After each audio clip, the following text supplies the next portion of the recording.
Late night for T-Bone. I got phone lines. It is the Stephanie Miller Show. Welcome to it. We have a big Tuesday show. Michael Tomaski of the Daily Beast. Yeah. And sexy liberal Carlos Alzraki in hour number 3. A friend of mine said, wow, that happy hour podcast is filthy. I'm like, yes, indeed. Yes. Just a little bit. However, apparently, the free one that we offered with Carlos Alzraki, which is friggin' hilarious, somebody told me has like 11,000 listens. Or something at this point. I know it had 6,000 the first weekend. Yeah. No, wildly popular. Mm-hmm. Okay. As what all the subsequent ones. Awesome. All right. I wonder if more people at the FCC are listening to the radio show now thinking that we may slip up like we did in the podcast. No. They're like out to get you right now. However, I did get sort of a love letter. Oh? From Patrick. Steph, got into my car yesterday morning. The first thing I hear is something about tying weasel testicles around your neck and shoving a potato up. And I'm not putting any of those phrases into Google, so it appears as though I only have two choices. Get a Stephcast or spend the rest of my life wondering why. Check and mate. Well played. You're welcome. Cha-ching. Another podcast. Yeah, you can't go through your life going, what was she talking about? We're going to talk about that potato more on the happy hour this week, aren't we? I believe we are. Okay. I've started compiling a happy hour stack. A potato stack? Including the lab-grown penises. That was the freakiest story I've ever heard. I tried to explain it to the boyfriend last night. Yeah. Well, no, it's because of it could be a farming accident. Sure, could be a thresher. Using your thresher. Something. As you do. Abnormalities. I told you I met a gynecologist once at a party. Yeah. And I said, oh, what do you do? She said, I'm a gynecologist. I specialize. It's a little too much information in vaginal deformities. And I was like, okay. What? And then the mind reels. Yeah, then you start picturing things in your head that you can't. Like balloon animals. You're like, wow. You can't really see those things. You know, in case your penis is shaped like the letter W. Right, exactly. You can have one grown. Exactly. To look normal. That's what they're shaped like now, Stephanie. It's a different letter. Yeah. That's what they look like now, Stephanie, the letter W. All right, this is a complaint letter of sorts about the Happy Hour video podcast. Steph, oh, dear. This is from, Tracy.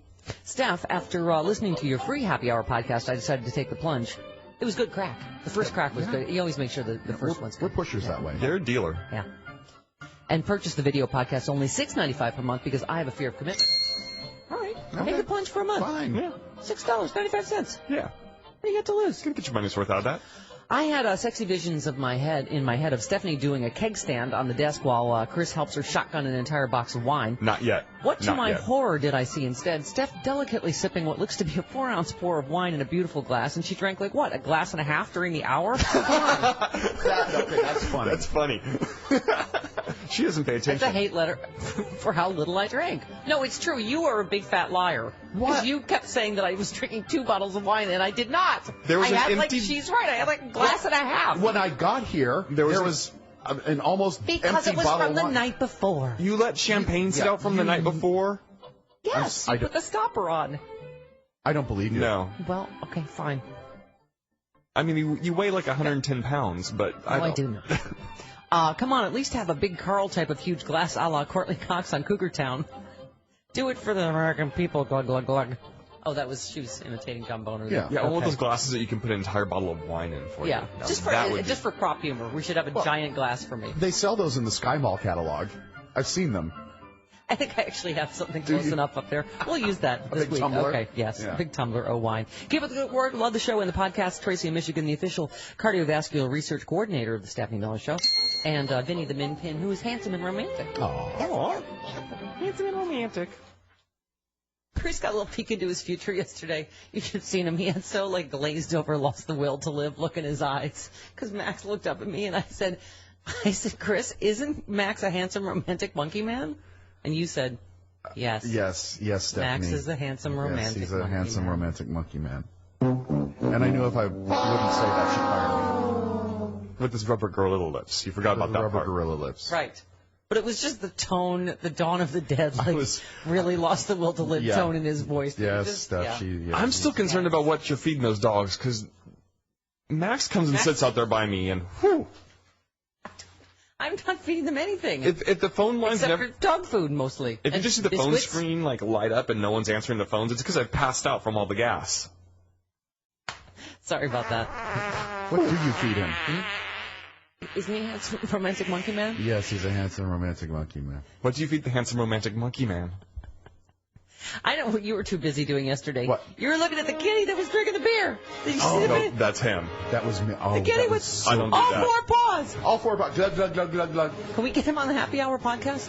The kitty? He's the mascot. The All official 4 paws. mascot. Oh, kitty, no. Not all 4 paws. The official mascot is Stephanie Miller Happy Hour. That cat is a drunk.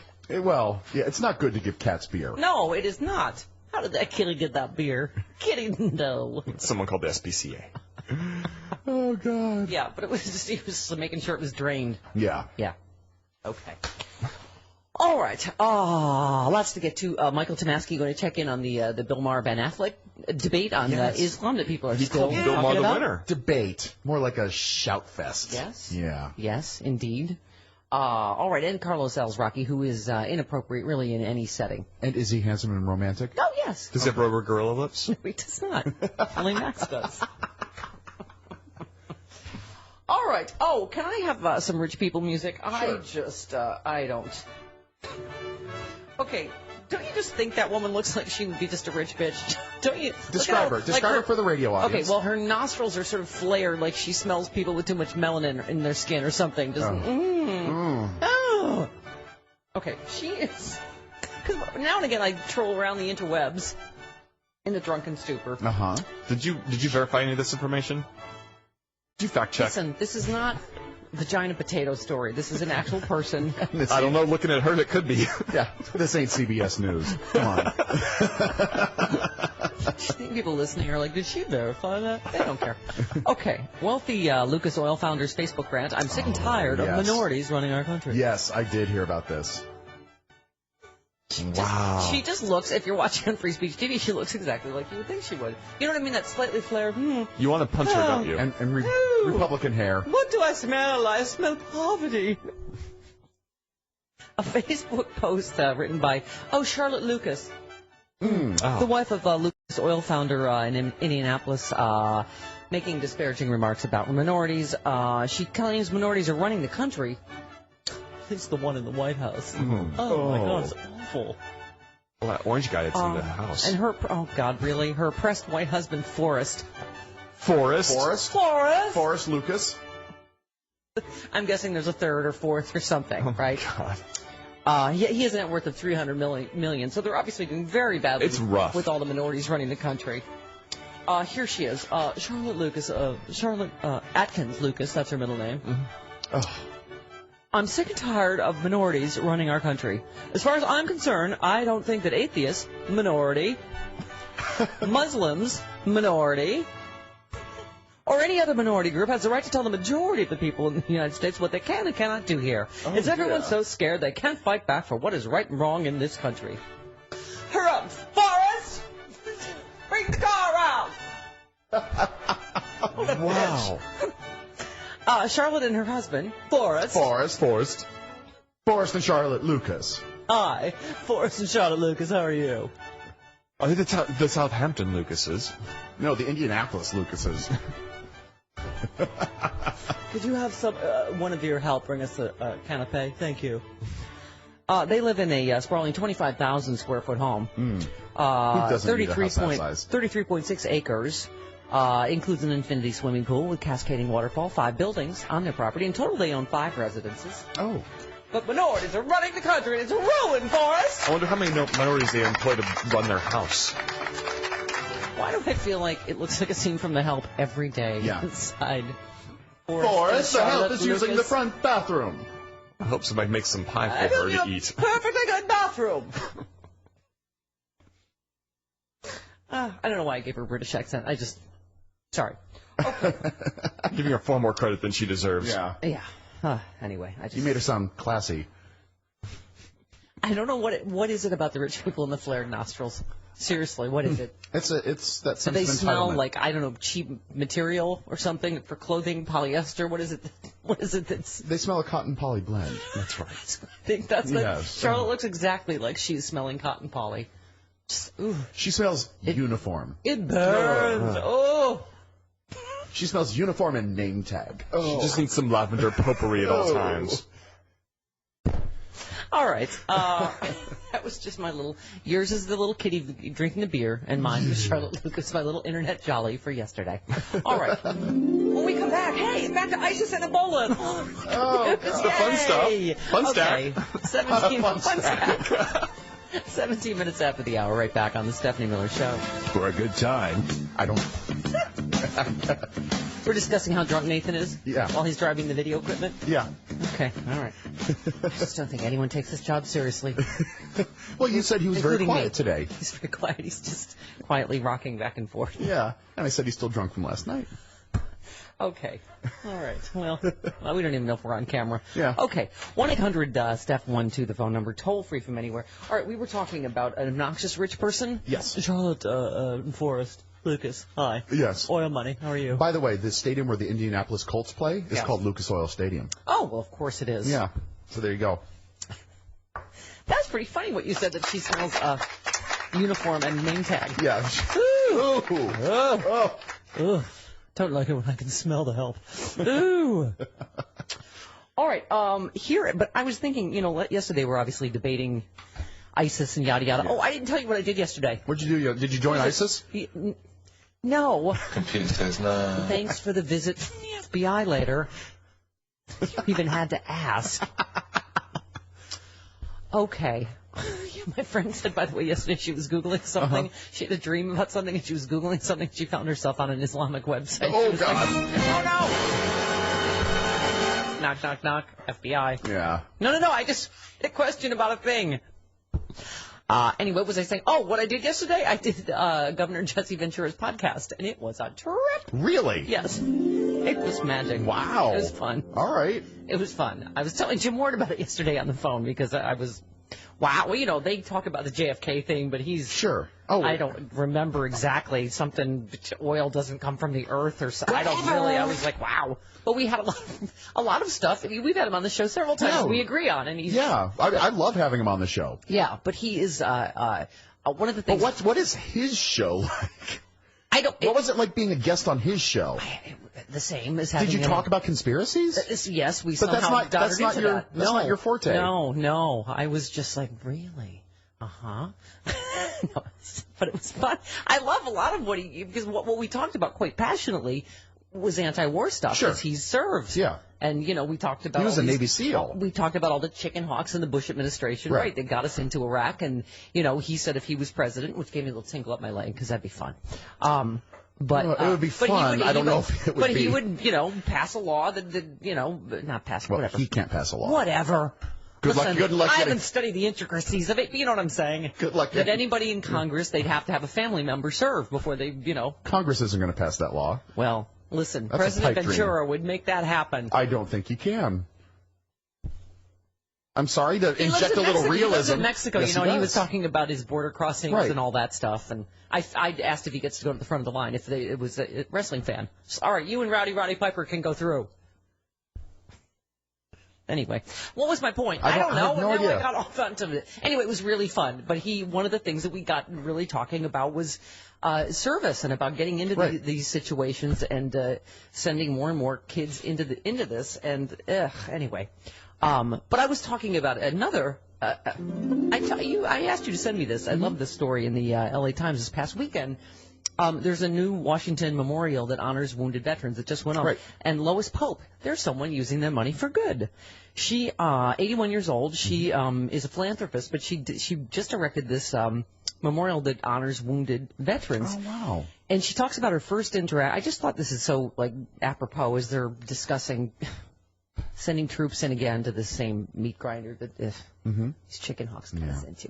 Okay, she likes to tell about it. This just broke my heart. About her first interaction with war-wounded veterans took place at a rehabilitation center in New York in the mid-'60s. She was an actress who'd performed on Broadway. She'd been invited to sing there. She sang Somewhere from West Side Story, which I love. And she sang the line, "Hold my hand and I'll take you there." Reached out to a young Vietnam veteran to take his hand, but he had no hand to hold, said Pope. Yeah. She describes the experience as the emotional seed of her drive to build a national memorial for disabled veterans. So this past Sunday in Washington, thousands of veterans attended the American Veterans Disabled for Life Memorial. President Obama spoke. Anyway, but I just love, and there was one quote that the memorial has, glass panels with quotations. Right. And there's one from an Argentinian writer that just says, "In war, there are no unwounded soldiers." And, and we're dealing with that now with PTSD and all that. Right. Anyway, she's a well-known philanthropist in South Florida. She describes herself as apolitical, but she said the memorial is fundamentally anti-war. It's no accident that she chose a location near the Capitol building. She said Congress and elected representatives will pass there, and maybe they'll think twice before we go to war. But anyway. I mean, they won't, but I'm just saying it's... Yeah. I'm just saying, but it was a nice thought. Yeah, the thought is there. The more you can spotlight that there are costs to war, yes. and, Yeah, unseen costs of war, which is awful. Exactly. James Comey, FBI director, talking about our favorite, hi, Corazon Group. Thanks for calling. Sorry, Charlotte Lucas isn't in. No, I'm sorry. I did not mean to imply that Charlotte Lucas is in Corazon Group. She just sounds like she would be. At the head of the board. Yeah, she needs like Joan Crawford and... Pepsi. Right. In Mommy Dearest. Yeah. Yes. All right. James Comey, yesterday. Corazon was working and, may still be working on an effort to attack the United States or our allies and looking to do it very, very soon. I can't sit here and tell you whether it's their plan is tomorrow or 3 weeks or 3 months from now. Given our visibility, we know there's serious people bent on destruction. So Corazon is still out there. Yes. Okay. Yes, don't you love how, a newly minted possible presidential candidate Mitt Romney for 2016, Republicans. Here's a new idea. How about Mitt again? Oh, God. It's like New Coke. It's just, look, it's him and again. What the Republicans are convincing themselves that everything that Mitt said during the election was right. Right, and if he had been president, everything magically, there would be no Corazon Group, nothing would everything, he would have gotten the status of forceless thing, they would have promised immunity for our troops, everything would have magically been better if only mittens had been, by the way, someone sent me this graphic, this was something something else President Obama will get no credit for. Mitt Romney promises to bring unemployment down to 6% after 4 years, remember when he said that? Sure. Well, guess who did it in 1.5 years? Since then, President Barack Obama. Yep. Thank you, Mr. President. Okay. Just saying.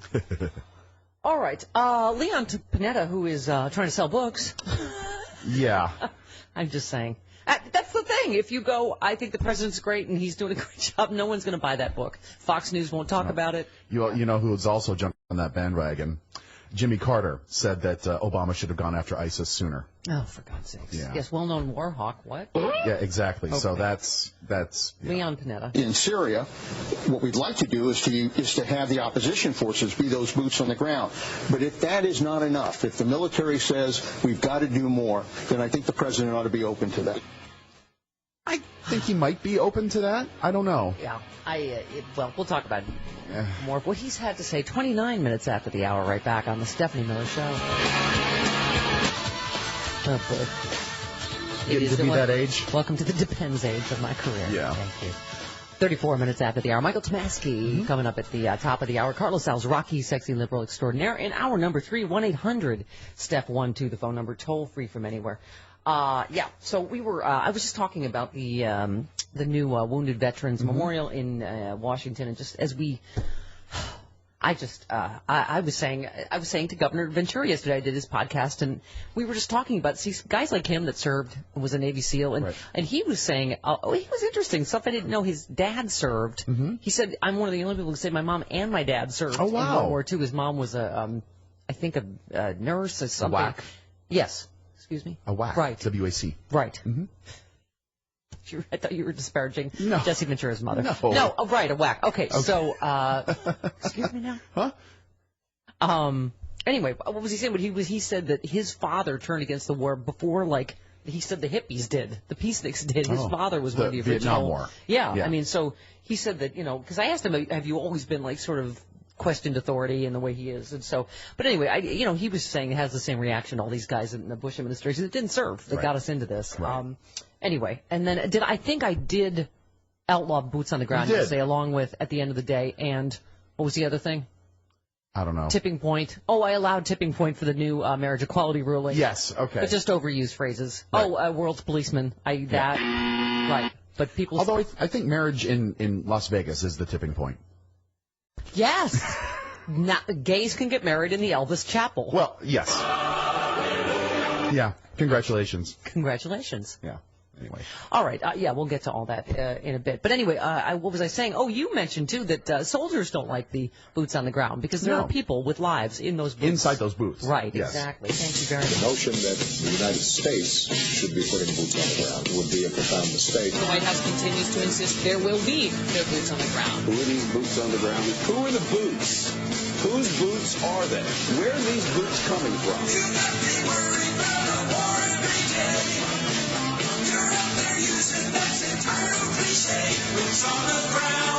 We know what that means. Why can't you call boots on the ground boots on the ground? The president's determined that those boots will not be American boots.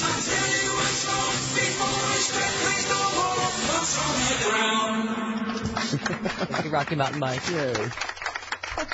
All right. Jen Psaki, State Department spokeswoman yesterday. There have been certainly gains made by the Iraqi security forces in Iraq. I can go through some of those for you if that would be useful. We've said from the beginning, and the President has said from the beginning, that this would be would not be overnight, that this would be a long-term effort. There are some strategic objectives that we're focused on. We've gone after refineries. We're going after strategic locations. Unfortunately, ISIS is getting ready to take a pretty big city next to the Turkish border, and if this spills over into Turkey, then that triggers NATO alliances, and so we and the rest of NATO have to get involved with that. Yeah. Nancy Pelosi had said last week that Congress should return and vote on the war. Absolutely. She'd said if you want to define an authorization, which defines, to use the word again, the authority that you're giving the president, you don't wait for the president to write it. If Congress writes it, it's because we are asserting our willingness to vote for a plan of action. Yeah, I mean, to have her back in charge. Yeah. I mean, because the Boner and the Republican caucus, they just want it, like, what's his name blurted out. They just want to not have to have their fingerprints on anything, no matter what happens. Right. They can still blame the president. All right, Jen Psaki, one more time. Obviously, we're having a discussion that's ongoing with Turkey about what role they may or may not be willing to play, and certainly how that works into the overall coalition efforts. Okay, and one more time, Jen Psaki, yesterday. Certainly no one wants to see Kobani fall, but our primary objective here is preventing ISIL from gaining a safe haven. You're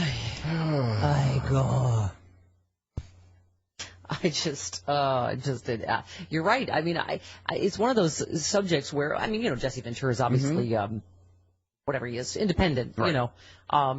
And I get it. I mean, when he criticized sometimes, Democrats caving on stuff, I'm like, I'm with you. Whether it's public option or however we, but I don't know. So I'm just saying, issues like this, I totally get it. I get almost like both sides of just the reticence to get involved at all, and how we clean up the mess that the Bush administration left, or whether we don't do anything. I mean, it's really, hey. Well, right. I don't know that we can't do anything. That's what I think, and yet I hate it. That's what I'm saying. Well, there's not a good. I handed you that story on Jimmy Carter, and I think he might be on to something there.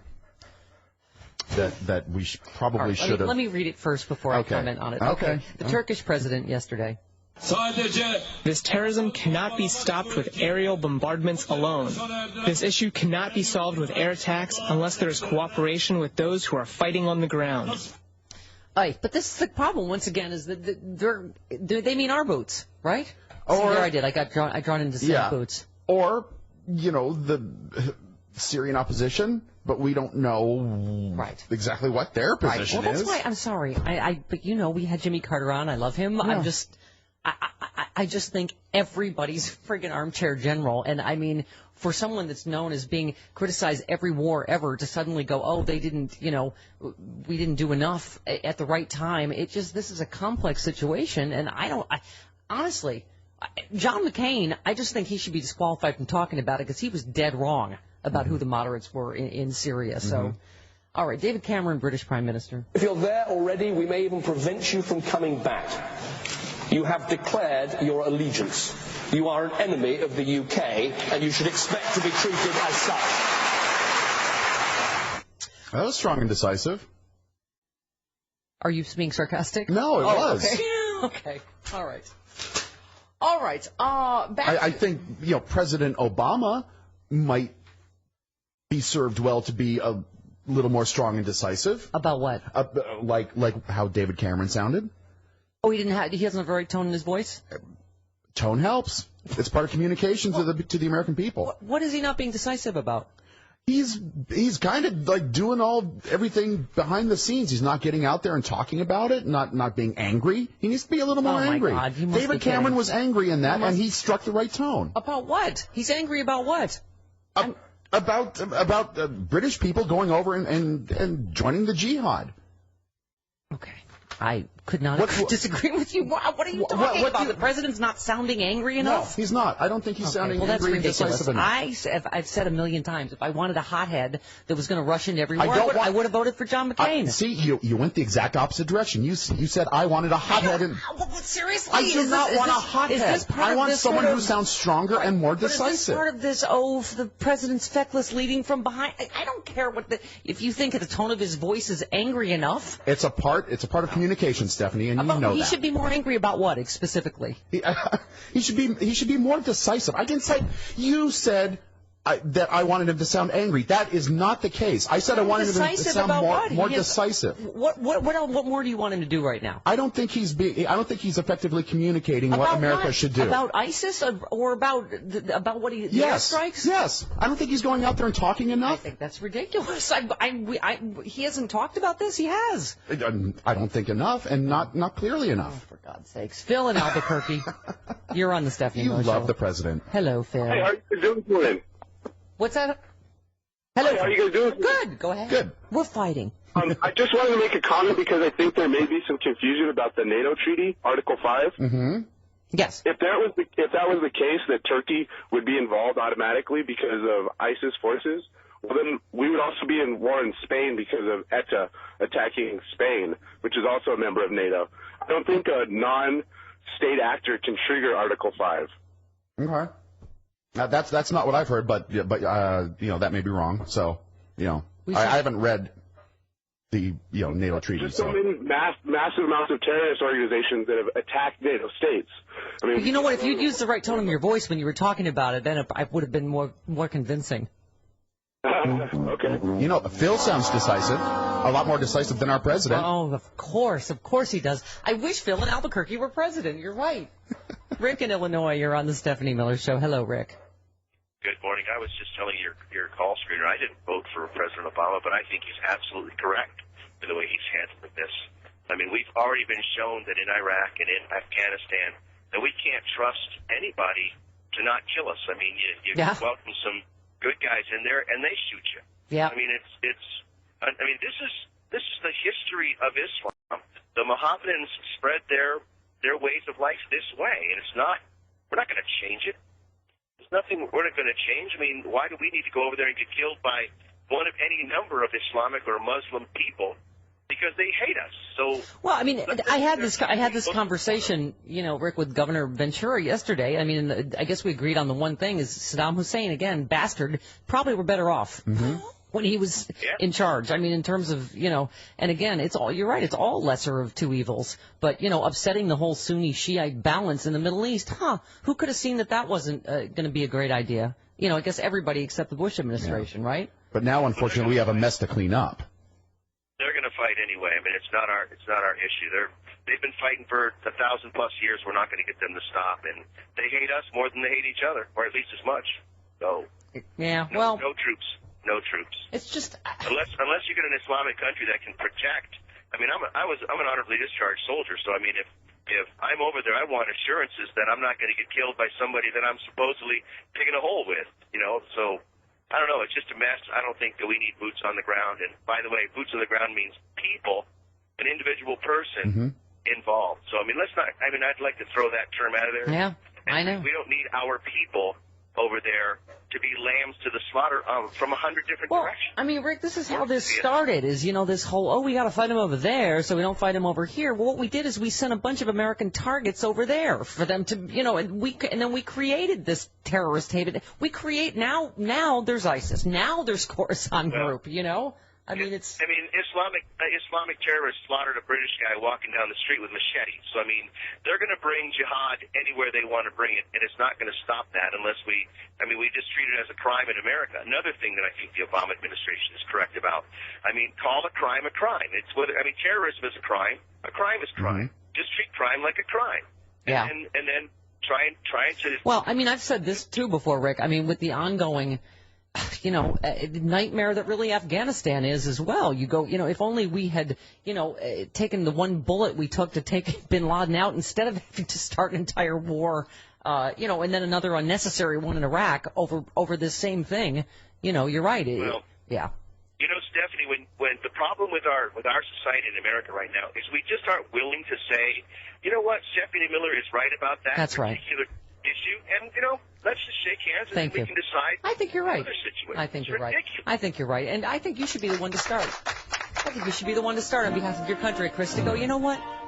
Stephanie Miller's right. Always right. Yes, exactly. Yes, Stephanie. Thank you. Mama's right. That's right. Right again. Thank you. As usual. Thank you. Absolutely, Yep. Stephanie. Yep. You're absolutely right. Kiss ass. You're right. They're wrong. Thank you. And Max is a handsome monkey man with rubber gorilla lips. Thank you. God bless America. Good night. Okay. All right, 47 minutes after the hour, right back on the Stephanie Miller Show. Michael Tomasky of the Daily Beast coming up at the top of the hour. 1-800-STEP-1-2. Never mind, we don't have any lines left. Okay. Let's go to Donald in Illinois. Hello, Donald. Welcome. Hi, Steph. What really makes me angry is, our vice president made a comment about Saudi Arabia, one of our greatest allies, supplying them with arms. Which, when Joe Biden talks, he has a habit of telling the truth. Yeah, but it's not very diplomatic, like we've said. Right. He doesn't say it with a right tone of voice. You're right. He's telling the truth. The truth of the matter is what we should do is President Obama should take the hard line by saying this. We're fed up with this. We did all we can. We were asked not to get out of Iraq. We're going to leave it up to you guys. It's up to you. If you guys are so worried about your families and your country, you fight for it. We got a bunch of guys. There's a bunch of those clowns driving in trucks with machine guns in the back. And then we gave the Iraqis the best equipment in the world to fight them off, and they ran away. Yeah. It just goes to show you they have no interest there because they know they got the suckers of the United States going ahead and putting in our troops. It's created, a whole bunch of... They never take the ball into their court. Never. We're going to go through this all the time. Yeah, it's created a whole bunch of strange bedfellows. We have Saudi Arabia going, let me just finish these beheadings, and then we'll help you with the guys that are doing the beheadings. We'll get right on that. Oh, can you take line 3, please? Oh, for God's sakes. Okay. Really? Just because you need someone on... Okay, Max in Ohio. Hi, Max. Hey, Stephanie, how are you doing today? Good. Go ahead. So, I had 2 points.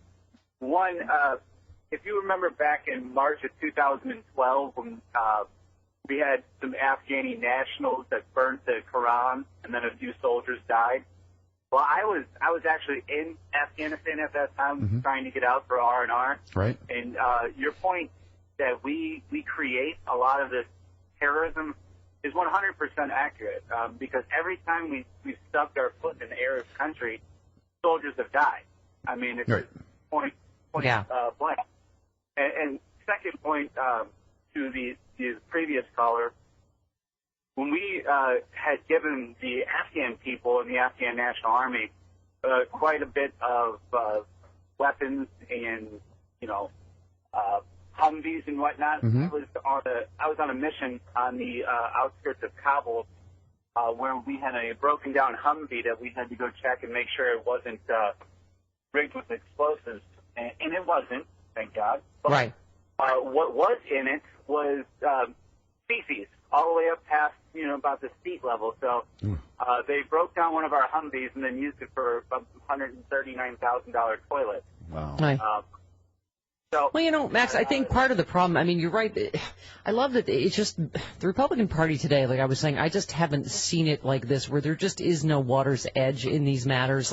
And they make it sound like this is the first time any of this has happened. All those phrases they used to use, remember about we can't cut and run in Iraq when Bush was there? I mean, you look at this endless Benghazi loop. Do you remember when Reagan was president? 241 Marines were blown up. and he pulled out. The other point to that too is, the defense industry controls not only Republicans, but they control a fair amount of Democrats as well. Yeah. And to that point, they also scare the bejesus out of the ones that they don't control. Right. But do you remember one, by the way, I just wanted to finish on that point, one scandal, one news cycle, one hearing on all those Marines being blown up? No, we were all Americans, and but it just, there is no consistency. Right. Because Reagan was perfect, right? I mean, in their, yeah. I go. Hello, Ozzy in Chicago. You're on the Stephanie Miller Show. Hi, Ozzy. Hey, good morning. I just wanted to say that what really bothers me is that corporate media has basically bought everything that all these pundits and politicians and elected officials have been telling us, which have been pretty much dead wrong for 10 years. They were wrong about Iraq, the weapons of mass destruction. Mm-hmm. They were dead wrong about not disclosing Abu Ghraib, about Guantanamo Bay, about ISIS. I mean, one after another, they didn't predict the Arab Spring, et cetera, and so forth. Right. And yet, every time a government official or McCain or Lindsey Graham says anything about ISIS or foreign policy, they simply show up as if they're experts and authorities on these issues, and they're not. Yeah. Well, that's what I'm saying. I would feel more comfortable, getting opinions from people that have not been wrong about every single previous incarnation of what's happened, right? Absolutely. Absolutely. And I think that we should challenge much more aggressively everything that comes out of Republican elected officials when it comes to foreign policy, because their first impulse is to basically criticize and condemn everything that President Obama says. Yeah. I mean, basically, he was bullied into launching this war against ISIS. They're not an imminent threat. Every decent policymaker and expert says that, and yet you hear this kind of fear hysteria mongering that's going on, and unfortunately, I think that it's going to be a bad legacy for us. Yeah, and by the way, so I'm looking at the Jimmy Carter thing, Chris, and it's I mean, again, this is creating sort of strange bedfellows, and I just think there's some piling on going on. I mean, first of all, Jimmy Carter is known, Nobel Peace Prize, known as generally a peacenik, and I'm like, so he says the U.S. waited too long to respond to ISIS. He added the use, so he's for ground troops. Jimmy Carter is for sending ground troops in. In addition to the current air campaign, he said if we keep working on in Iraq and have some ground troops to follow up when we do our bombing, there's a possibility of success. Okay, maybe that's going to be necessary. I mean, what can you do except that the general said this is the plan right now, and if it changes, they'll make a different recommendation. But got me when Jimmy Carter is for sending in, and he's on the side of, I guess, Lindsey Graham and John McCain. All right, 58 minutes after the hour, Michael Tomasky of the Daily Beast next on the Stephanie Miller Show. It is the Stephanie Miller Show. Welcome to it. 1-800-STEPH-12, the phone number, toll free from anywhere. Carlos Alizraki for Coffee with Carlos live in studio, hour number 3. All right, as we keep debating, actually, it is all magically melding together. We're talking about ISIS, we're talking about, and that's why everybody's still talking about this debate on Islam between Bill Maher and Ben Affleck and Sam Harris and all the on real time. Everybody except for Michael Steele. He didn't get into the fray. Yeah, I think that's best. Anyway. Everybody, a lot of the smart, liberals that I know have different takes on it, including our good friend Michael Tomasky of the Daily Beast. Good morning, Michael. Hey there. Hello there. You were saying, I know, when you're watching that moment, you're like, oh, this is unusual. This is like a real moment on television that doesn't happen very often. We don't get many of those. We get them all the time on radio, of course, but we don't get many on TV. So. That's right. That's actually right. I mean, but yeah, it really did spark a debate. I think on both sides. You say, in case you missed it, the two both committed and thoughtful liberals got into it on the question of whether Western liberals can or should criticize Islam, mentioning freedom of speech and equal rights. Maher said these are liberal principles that liberals applaud for, but when you say in the Muslim world this is what's lacking, then they get upset. You scored it. Bill Maher 1, Ben Affleck 0. Talk about why. Well, I think liberals have to support the liberal principles and universalism, and it's not a question of, I got quite a lot of Twitter traffic and a lot of people saying Maher's a bigot and so on and so forth, and I understand that Maher goes over the top sometimes, but put Maher aside. I'm me talking about these issues, and what's important is that in behalf of the people of the Muslim world and the people who live under those regimes, in their behalf, Western liberals must support, the principles of equal rights and human rights and freedom of thought and freedom of speech and so on. It's right. They want those things desperately, and we should be helping them get those things. Well, and to help them get those things, you have to acknowledge that a problem exists. Well, right. I mean, and honestly, Michael, as a woman and as a gay person, I kind of went, he's got a point there about, about those values being lacking, in that part of the world. But interesting, your colleague and our friend, Dean Obadala at Daily Beast, of course, wrote an opposite piece to you because and you did hear that criticism that, it was a discussion about Islam with no Muslims on the panel. Yeah, that's true, and maybe he should have, and I suppose he will at some point. I mean, I don't think he's blind to that kind of thing. But I understand maybe how Dean is hearing this, and maybe if I were a devout Muslim, maybe I'd hear it that way too. But my point is a pretty simple one, that the people who live in regimes where women aren't free to behave in a liberated way, where gay people don't have any rights, where homosexuality is illegal, where there's precious little freedom of thought and freedom of speech and so on. It's our job to help bring those, change those conditions. You said reluctance to criticize the failures of other cultures has been a problem within contemporary liberalism with negative consequences I'll go into below. So this liberal, you say, is firmly on Mar's side, even as I recognize that his rendering is something of a caricature. Yeah, we were saying that, at least I felt like they both kind of went off the rails a little. I mean, I think to just blanketly saying that's racist and gross, and when Ben Affleck said that was a little over. Yeah, they were strident and not willing to hear each other out, I guess. That was a little uncomfortable. And then there was a time when everybody was yelling over top of everybody else. Yeah. And I go on later in the column to in describing what I think of as Mar's caricature that he doesn't really acknowledge, and Nick Kristof pointed this out, so Kristof made a really good point. Mar doesn't really acknowledge that there are Muslims in the Muslim and Arab world who are fighting these fights, and that was Kristof's point. And then my additional point is that he's caricaturing American liberalism a little bit too, because while you do hear the kind of thing he's talking about, the kind of PC multi-culti thing that he's talking about, the fact is that lots of liberal groups and organizations are doing the kind of work in the Muslim world that he wants to see them do. He's not really giving that enough credit. Right. Well, you were saying, the one point you made is obviously liberals have had no hesitation whatsoever in criticizing this and, say, Southern white Christians. There's a story today about all the, excessive threats against President Obama, in the wake of all the Secret Service stuff. And obviously a lot of them are racially motivated. And so, certainly we don't have trouble speaking out about that. But I agree with you. I guess my point is always just, anyone that misuses religion, you can misuse Christianity the same way they're misusing Islam. But I think you're right. To be consistent, we have to point to both, right?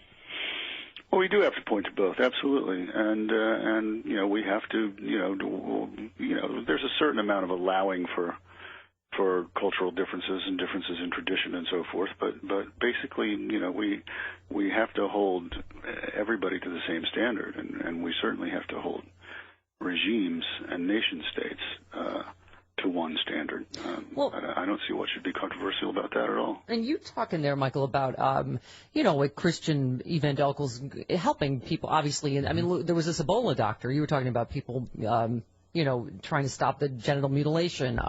But I thought, it was an interesting story. Remember with the Ebola doctor, which I think none of us can criticize and go, wow. That's certainly Christ-like to go help people, with Ebola in West Africa. But you remember that moment when he came back, when he thanked God for his recovery, and that was sort of an uncomfortable moment for liberals, I think, because you're sort of like, oh, are you implying that God wanted all the brown people to die, but God cured you? Like, you know what I mean? It is an interesting. paradox, right? That was a little odd, but but yeah, I mean there are these cross currents, and I mean the only point that I was making in the piece is that there are some elements of conservative evangelicalism in America, and to their credit, that do some work in the developing world. Right. On things like female genital mutilation and related kinds of issues. And it's great that they do it, but they get a lot more attention because to the media it's more interesting that a conservative group is doing this kind of work. And the media just ignores the fact that liberal and feminist groups do this kind of stuff too, and they do. And I think Maher's argument, where I think he was wrong, is that no liberal does this kind of thing. Liberals just, make culturally related excuses and say, we shouldn't offend them. No, that's not really true. Yeah, I know. Dino Badella's point, I think, was he said whenever a liberal says something that everyone on Fox 5 is cheering, there's something wrong. I mean, but this whole mess, I think, in the Middle East, we were just talking last hour, has made for some strange bedfellows. I mean, here we are, like I said, with Saudi Arabia on our side, and who obviously does beheadings on a daily basis, right? Yeah. Well, they've been our ally for a long time, Stephanie. They're our friends. Right. Right. But yeah, Dean's point is an interesting one, and my Twitter feed was just on fire over it's slowed down now, thankfully. But well, you're so well known for your clickbait material. And it was, there were a few conservatives who said bravo to Maskey, but you know what? Most of it was people who seemed to be liberals. I would click on their profile and read their descriptions of themselves. Right. And the vast majority was people who seemed to be liberals, who were supportive, and many people with Arab names. And I'd say it was like 75-25 in favor. Yeah. Well, interesting. I mean, we were just talking. Before you go on to get your take on Jimmy Carter, of all people, criticizing the Obama administration for not, I guess, he's for boots on the ground already. And I'm like, Jimmy Carter now? Wait a minute, what? Wow. Well, he wishes the Obama administration had kind of done something about ISIS a little earlier. Mm-hmm. And to what degree do we think he's doing this tough talk to help his grandson in Georgia? Oh. There you go. Nicely played, sir. Thank you. Yes, I was going to say, a little out of character for Jimmy Carter. Michael, great to talk to you as always. We'll talk to you next week. As ever. Thanks a lot. Thanks, Michael. Bye-bye. Touche. Well, just saying, Leon Panetta selling books. Who knows? Robert in Albuquerque, you're on the Stephanie Miller Show. Hey, Robert. Hello, Robert. Robert? I can hear you. Uh-oh. Nope, hello. Okay, Diane in Arkansas, you're on the Stephanie Miller Show. Hi, Diane. Hi, guys. You make my day. Thank you. Because you put some humor into all of this. Right. But I have 2 points to make. Number one, if you're listening to the troops that have been in the Middle East and all these wars, for the most part, they're saying don't go in. Yeah. For the second part is nobody's got any skin in this game. We don't have a draft. We have cutbacks in the rest of our government, and nobody's paying for these wars. If we're going to do this again, we need to have a special tax that everybody pays for these wars. Yeah, well, exactly. I think that's what we're used to. 2 wars, off the books, no draft. All right, 17 minutes after the hour, we roll along on the Stephanie Miller Show. It is the Stephanie Miller Show. This hour of the Stephanie Miller Show brought to you by Citrix GoToMeeting, the proven solution for meeting and collaborating online. If you sign up for GoToMeeting before October 10th, you'll get another Citrix products free for 6 months. Visit GoToMeeting.com and get started. Okay, 22 minutes after the hour, 1-800-STEPH-12, the phone number, toll free from anywhere. Sexy liberal Carlos Alzaraki on his way in for Coffee with Carlos. Tom in Albuquerque, there you are. Hey, Tom. Hey, Steph. Hi, Chris. How are you all? Hello. Hi. This whole thing about having failure to arm the Free Syrian Army 2 or 3 years ago is just so dumb. We couldn't tell who the arms were going to go to, and I happen to think that if we'd armed the Free Syrian Army, those weapons would have gone to Islamic State 2 years earlier. Yeah. Because those weapons would have gone there and they would have had a 2-year head start. Yeah, I think that's certainly as good a guess as any, I mean, that's... Yeah. And the idea that somehow, and I don't blame the president because it's the only option we have, but to arm and train the Free Syrian Army now, they're not going to fight Islamic State. They're going to fight Assad. Mm-hmm. Yeah. Assad's the one who's been killing them. Well, no, I love that how everybody thinks that they know how everything would perfectly turn out in such a messy situation with so many sides, you know? It's like, oh, this would have all gone perfectly. Yeah. But what I definitely think needs to happen, I support the president 100% up to now, but if we do employ combat troops, our combat troops, there has to be a vote authorizing it in Congress.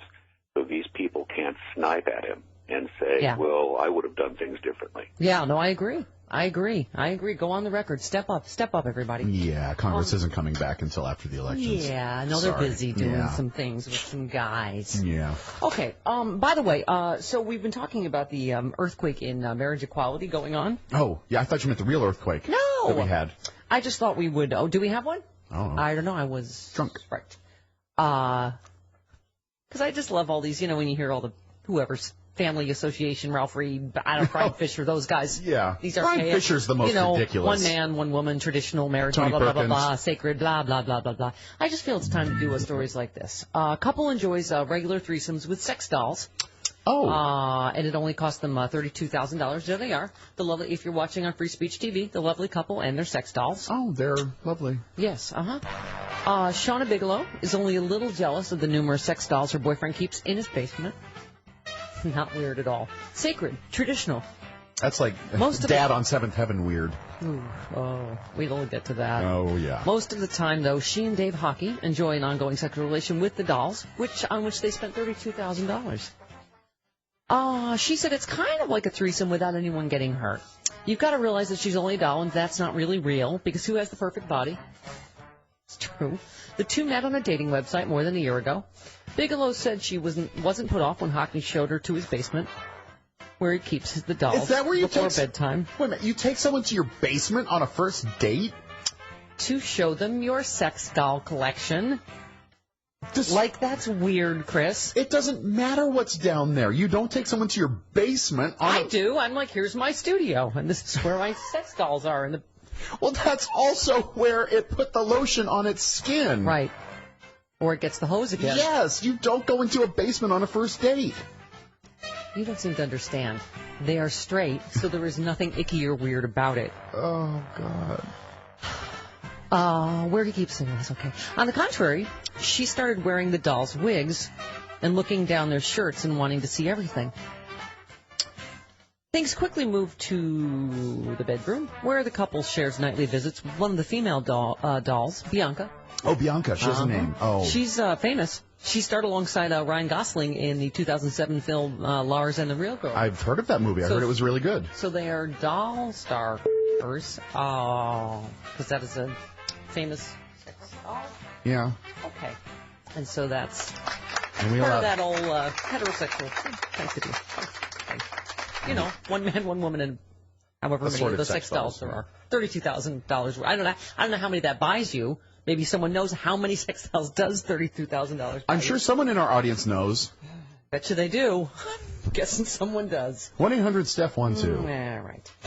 Okay, so there's stuff like this happening. Wheel of right-wing hypocrites!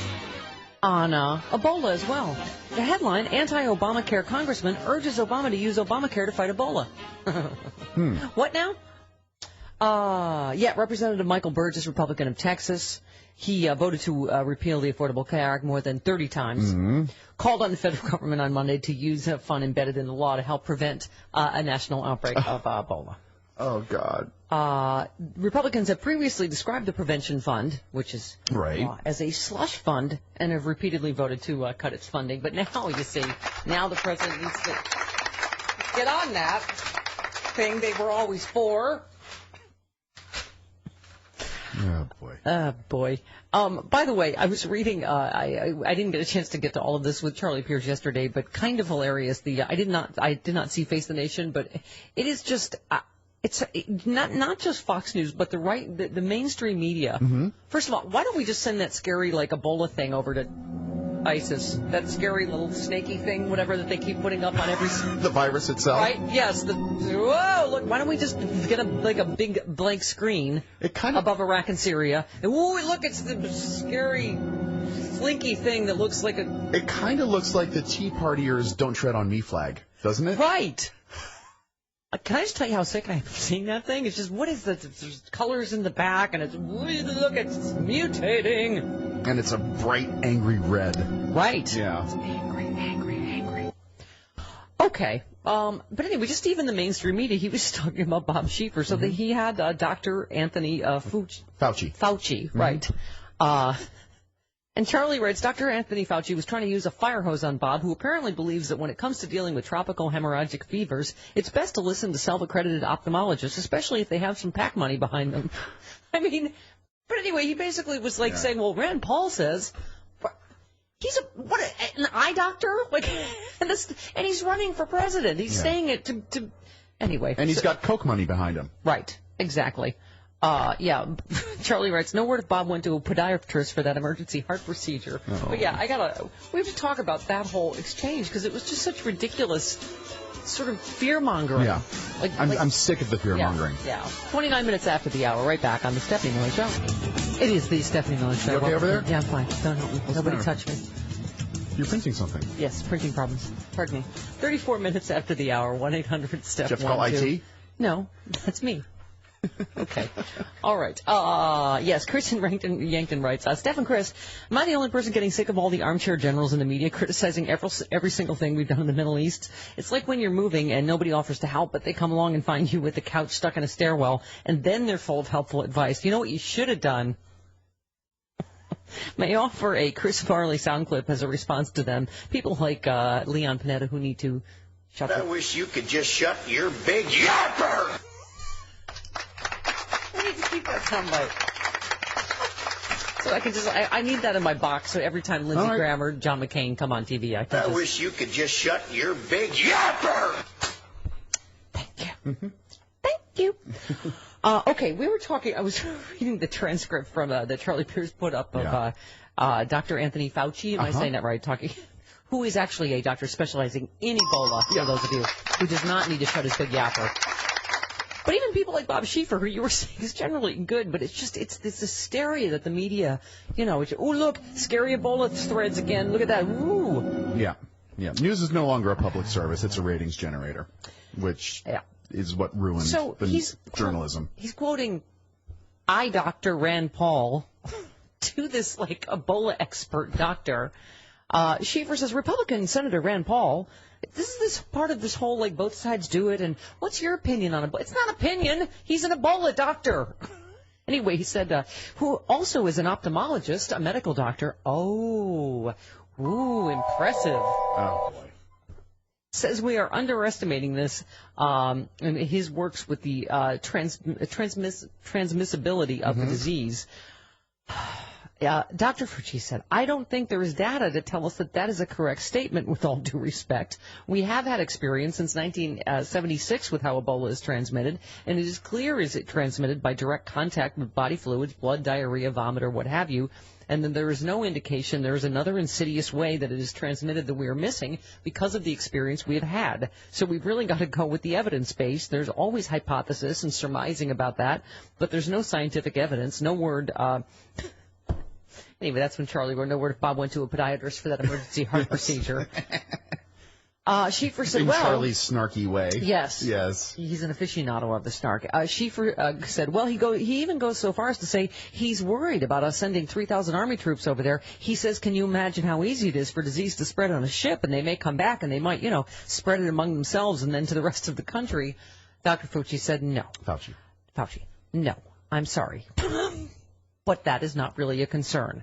First of all, the troops that are going over there are going to be fundamentally for logistics purposes, command, control, engineering, setting up the hospitals. They are well-trained. They will not be in direct risk of the sense of contact with individuals, and even if they are, the protocols are in place to prevent spread from there.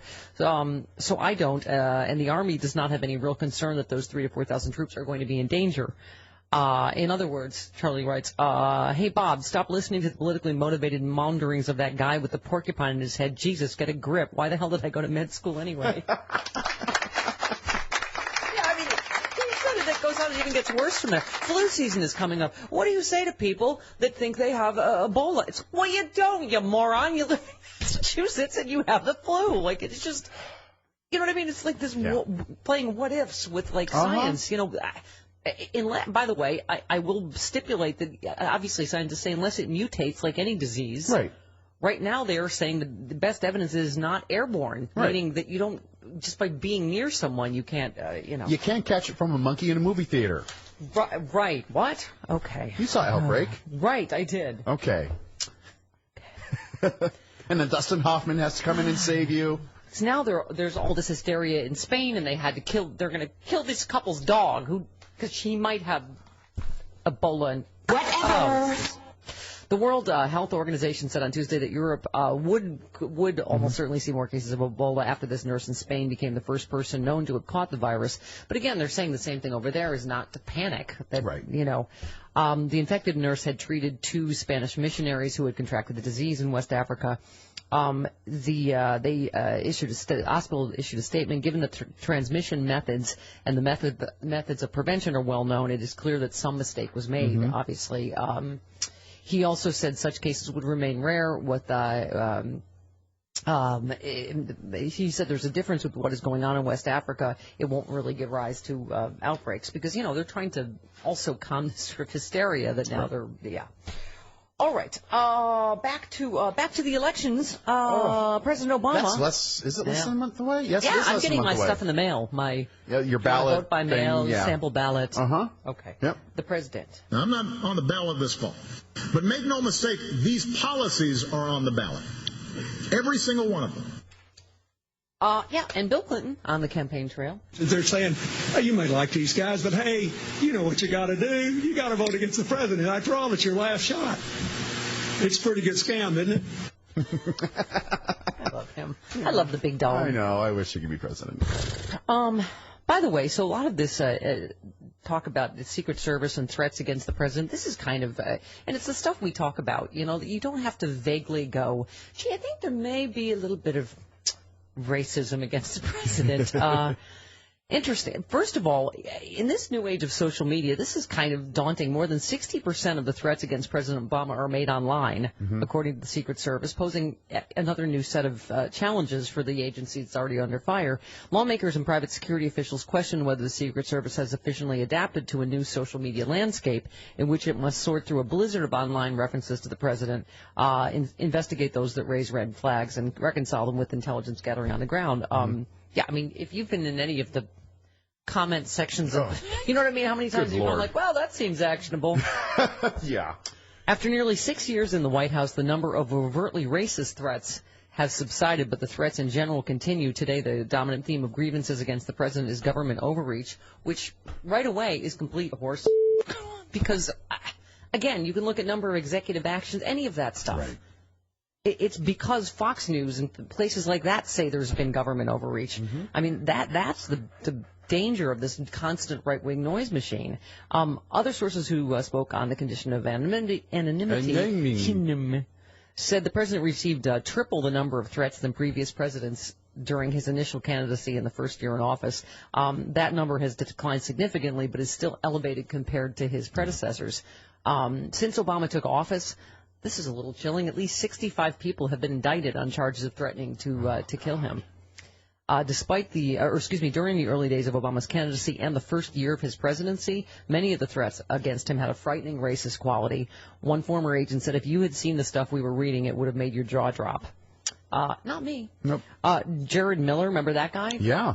Called for Obama's impeachment on Facebook. In June, he and his wife Amanda were the ones that shot the 2 police officers in a pizza restaurant in Las Vegas. They placed a swastika and an anti-government flag on one officer's body and a note on the others that read, "This is the start of the revolution." So they're talking about, you know, stuff like that. The Southern Poverty Law Center said the number of anti-government militia groups in the U.S., which reached 858 during the Clinton administration, dipped to a low under Bush, and then it rose to 1,096 last year, a nearly tenfold increase since Obama took office. Wow.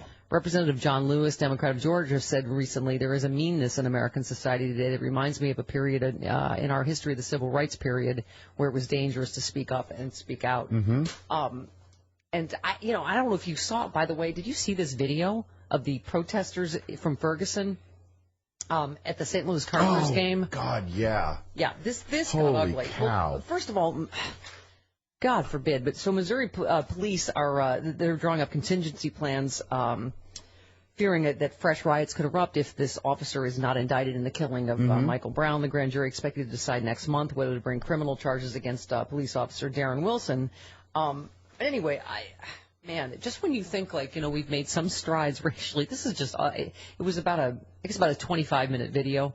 Ferguson protesters emerged at Busch Stadium after Game 3 of the playoffs, right, between the St. Louis Cardinals and LA Dodgers. 25-minute video showing a small group of demonstrators chanting outside the ballpark with another group of white Cardinals fans chanting back at them. Yep. Oy. So at the top of the video, an older gentleman looks directly at the camera and shouts about if these all-black protesters had been working at night, we wouldn't have this problem. Oh, really? So it's okay for white people not to work at night, but black people should, right. I think they're always. The at night in there was in parentheses, and that's editorial from the author of that article, right. though. Yeah. Right. The crowd soon starts chanting, "Let's go Cardinals," to drown out the protesters' chant about shutting this down if they aren't given justice about Michael Brown. The Cards chant quickly changed into "Let's go Darren," referring to police officer Darren Wilson. Things continue to get uglier as the video progresses. One Cardinals fan calls a protester a crackhead. One protester waves an upside-down American flag, country in distress, and a blonde lady enters telling the crowd, "We're the ones who gave you all the freedoms y'all have." Oh, meaning like free the slaves? Like, oh, she did. Oh, I see. Wow. Peppered throughout the rest of the video are USA, USA chants from Cards fans, along with one woman getting clever and shouting, "Africa, Africa." Oh, that's clever. Also more calls for protesters to get jobs, pick up their pants, and remove their caps. I honestly didn't know that the St. Louis area was such a racial powder keg. Yeah. I had no idea. And if you saw it, it's just uglier even than it reads. It was like, wow. Oh, my God. Oh, by the way, we have a little bit of breaking news out of Idaho. Yes. The state of Idaho has filed a motion to recall the mandate allowing same-sex marriages to begin immediately in the state. They would have begun in 15 minutes. But Supreme Court Justice Anthony Kennedy has entered a temporary stay against gay marriages in Idaho, asking the opposing side to file a reply by Thursday, tomorrow at 5 p.m. So no gay marriages in Idaho today. So gay men in Idaho still need to go to the Minneapolis airport to find love. Yes, exactly. But I think Rocky Mountain wrote that. Right. I still ask. But there's no such ruling for Nevada, so Nevada can Got it. Still go ahead. All right, 45 minutes after the hour, I see a Carlos Ala's Rocky Carlos car. is sitting right in there, next to Travis and the farting dog. The Farting Dog and Carlos next on the Stephanie Miller Show. Call Stephanie. The Stephanie Miller Show. Welcome to it. 50 minutes after the hour. 1-800-STEP-1-2, the phone number toll free from anywhere. Well, look who's here all cute and sleepy.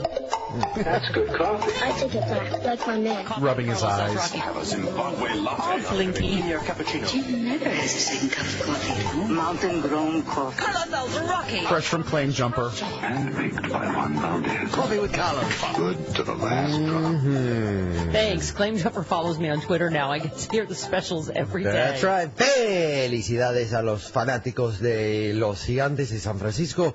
Ganaron anoche sobre los Nacionales de Washington, D.C. 3-2 y van a estar en el NLCS y pobrecitos los Dodgers no. Giants win, Dodgers lose. It's a great day. Okay. And let me tell you why it's a great day. Because Why? if baseball would symbolize politics, the Dodgers and the Angels are the Koch brothers of baseball, with the biggest payrolls, I believe, in the American and National League, and they couldn't buy a pennant. Yeah. Therefore, the Koch brothers cannot buy an election. The good guys, the San Francisco Giants, the Cardinals won. Bursting with sports testosterone when he Kansas City escapes Royals from Regina won. Island. They beat the big market Angels. The Giants won. I'm a Dodgers fan. I'm sorry, the Dodgers lost. I know. But there was some rift about, there was some posting about some Cardinals fans doing some bad stuff about Ferguson. That's what we were just talking about that. Yeah. But that's not the whole thing. That's like the one guys that beat up Stowe at the Ravine. Right. That's not all Dodger fans. That's a bad thing. I don't agree with it. I just love that the Dodgers are out and the Giants won. Oh, my God. All right. Sue, let's talk. While Carlos calms down, let's talk to you about the video. Yes. Sue in St. Louis. Hey, Sue. Hi, you guys. Carlos, you're right. I'm thrilled about the Dodgers being out, too. Oh, phooey. But I saw that video as well, Stephanie, and it was shocking to me, being from St. Louis, that the fans were acting like that. Yeah. I have never seen more well-mannered protesters in my life, but to see the drunk Cardinal fans was a real shock to me. Keyword is drunk. Well, yeah, but I mean, it's just, again, it's, we have this whole discussion right back with Michael Richards or whoever. It's like, does being drunk make you racist if you're not? I mean, no, it just enhances your natural ability to be racist. What's that, Sue? It just brings it out. Yeah, it just brings it out. I mean, you're a lot, well, when I drank, I'm not doing that anymore, but when I drank, I was a lot bolder. Sure, but you weren't racist. No. You're really drunk when I have to pull one of the guys aside and go, you're yelling at your wife. Oh, Jesus. Sorry there, honey.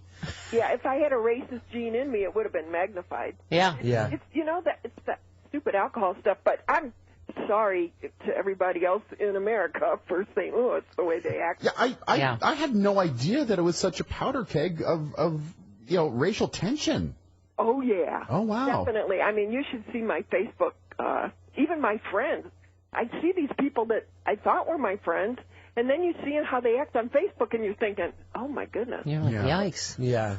I don't think Facebook is worse than alcohol. Exactly. Yeah. All right. Thanks, Sue. Yeah, just ask the woman whose DEA account was, or the DEA got her account and created a fake profile to catch some criminals. Yikes. Right. Oh, by the way, love letter for Carlos. Thank you. Before we go on. Yes. Sid in Santa Rosa, subject line, Carlos rocks. We get that all the time. By the way, our very first happy hour podcast that we put up for free, that was our free crack. I think there's been like 11,000 listens. Wow. Yeah. Because you were filthy and inappropriate in every way. Inappropriate. You are inappropriate. I was away from Vagina Island. I got to be an adult. Sid said, hiya. Carlos Alzraki came up to Petaluma to do a benefit for the robotics department of the technical high school. Yes, wow. I did. I did. I was with Don McMillan, former engineering student, and we did our benefits for the kids so that they could get funding for the proper equipment to put together their robotics program. Very cool. Yeah. He was so darling and funny. I got to give him a hug. I missed him at the meet and grow up in Albuquerque for Sexy Liberal. But anyway, you were darling. You're darling. Thank you. He's darling. They look great out there at Lagunitas Brewery. You are darling and a little love. That sounds like something your mom would say. Oh, he's darling. Oh, he's darling. Darling. Petaluma. Fun times at Lagunitas. Had me a red ale. Very happy beer. There you go. All right, listen, I don't know if you were paying attention. You have a little bit of manly scruff upon your escape from Vagina Island. Yeah. That's right. How are you doing your Janet Reno impression? I don't know. Now get out of my way. Mama's got a sandpaper areolas. Mama needs to rub some grape nuts on her bottom. I don't think you ever used that one. Exfoliates the skin there. Soft as a baby. Oops, I'm sorry. Here, let me pour it back in the bowl. See what I mean? You were just inappropriate in every setting, no matter what time it is. Don't get me tired. I'm very inappropriate when I'm tired. Okay. At any rate, my point was, Hairgate. We're in the middle of Hairgate, We have a new iPhone 6. Oh, yeah. Uh-huh. iPhone 6 users say it pulls out hair. Uh-oh. They're claiming now that it this on the heels of Bengate, where they were claiming that the iPhone was bending by bending it with their fingers. In their back See, pocket. it bends. Yeah. They say they're catching strands of hair between the phone's screen and the metal frame, pulling beard hair and head hair out when they move the phone away from their head. There are hashtags Hairgate and Beardgate on the Twitter. Who uses their cell phone as a phone anymore? Yeah, don't put it up to your ear. What do you mean? Get a Bluetooth. Oh, I do. I don't. I mostly just text and do whatever else. I can't catch. Nope. Yeah. That's not a 5. That's I not know, a mine's 6. a 5, see? Yeah. Do you shave with it? Yeah, I absolutely do. Yeah. Somebody There's tweeted an app for it. if you buy an iPhone 6, you better be totally bald. Hashtag Hairgate. No. Okay. All right. Well, Wow. James Carville can use it. Buddy in Columbus, you're on with Carlos. Hello, buddy. Hey, muy hola, Carlos. Hey, Carlos. Yeah. Cierto o falso. En todo el mundo, mujer Steffi, más bonita amiga y chica. Sí. Stephanie es mi amiga mejor. She's my best friend. Oh. Okay. Hey, yes, buddy. Hey, you know, Leon Panetta can shut his mouth any time now. Who? Leon Panetta. Yes. Yeah. He could shut his yapper? Yeah, can you imagine what... I wish you could just shut your big yapper! Pardon. Can you imagine what ISIL would be like if they had the 1,300 tons of chemical weapons that Obama got Assad to destroy? Right. Yeah, how about that? You know, and he's well, he didn't do the right thing. He managed to keep us out of a war. Yeah, exactly. All right, some people selling books can just shut the big yappers. 58 minutes after the hour, Coffee with Carlos Alzaraki. Next on the Yes, it is the Stephanie Miller Show. Welcome to it. Oh, look at us. We're gargling with Coffee with Carlos. That's right. Alzaraki. I'm very tired this morning. Yeah, you are. Is it daddy tired? Or is it... trip tired, but I did wake up this morning and I saw the CNN clip of the Syrian ISIS member on TV, and I think it's actually Colin Farrell. Do you really? You can see behind us, these are the walls where the people were attacking the Muslims, and you could also see that we're going to take over the world, and I could really go for a pint of Guinness right now. Yeah, they're trying to figure Stephanie Miller I Show apologize has no for my last information. movies being a flop. Actually, information that actor Colin Farrell is actually in ISIS. We would like to apologize. Yes, sir. Well, yeah, but it was a disturbing video because he was showing the people behind him that were digging their own eventual graves. I think that was kind of propaganda on propaganda. I think there was just guys like, look, you take off your mask, you'll be plain guys that are supposed to be digging your own graves, all right? And we'll give you like a cup of butter or something like that. I suppose we don't know that. But Colin Farrell's last movie was Saving Mr. Banks. That was a... No, there was one after that. It was a romantic one. Oh, dear. All right. I remember the billboard. It was not the reviews. Yes. But anyway, so there you go. Sorry about that. He played a drunk in Saving Mr. Banks. Yes, he did. That's right. Yes, who died of his own drunkenness. John Boehner. Exactly. I love that movie. That was a really good movie. It was a good movie. Mike in West Virginia, you're on the Stephanie Miller Show with Carlos. Hi, Mike. Good morning, Mama. Good morning, Chris. Good morning, Carlos. Good morning, Mike. Carlos. You hurt my heart. Uh-oh. I'm sorry, you're a Nats fan? Yeah, huge. I like the Nats. Pitch, man, and I just wanted to say congratulations to your team, buddy. Thank you. You know, the Nats, I said this all along, the Nats were nasty, but the Giants were playing with house money, and you can't go wrong with Matty Williams, former San Francisco Giant third baseman. Right. He manages... Exactly, and I hope they move on. I hope they spank the Cardinals. I really do. Thank you very much. I was Hello. going to go the other way. I'm telling you, if the Nats would have got in, I was going for the Nats, because they're one of the smaller payroll teams as well in the National League. I think the Cardinals I are... wasn't a pint of Guinness. Yeah. Well, next year, Bryce Harper is the man. Yeah. Right. Well, guys, I know Steph and Chris are like, what? Yeah, my eyes have already glazed over. Well, America's pastime, you communist. Yeah, if it's not the Doyers, I don't care. Yeah. Right. I congratulate all the sporting guys who were sporting yesterday in the eventual outcomes. It's part of our freedom. Why don't you just go join Sharia and the Shariaettes? Go play your Muslim music. Wow, you know, your macho-tude and your heterosexuality seems to be intact, despite the fact that the homo gays are marrying willy-nilly. The gays willy-nilly. I hear they're taking over amusement parks in America, too. Gay Days at Disneyland was just this past right, weekend. right. Oh, well, we can't officially say it, but, it's raining men today. Get on in there. Have a rainbow layer cake. And a YMCA to you. It's not an officially sanctioned Disney event. Yes. But they help it along. Somebody fell and magically the cake became rainbow colored. Sorry, just every color got in there. We didn't mean to. They did sell a 7-layer rainbow cake at the Plaza Inn. Hey, Mickey, someone organized my closet. And there were rainbow cookies for sale. And Okay. Rainbow souvenir cups that you could buy. Little animated gay Disney birds tweeting around.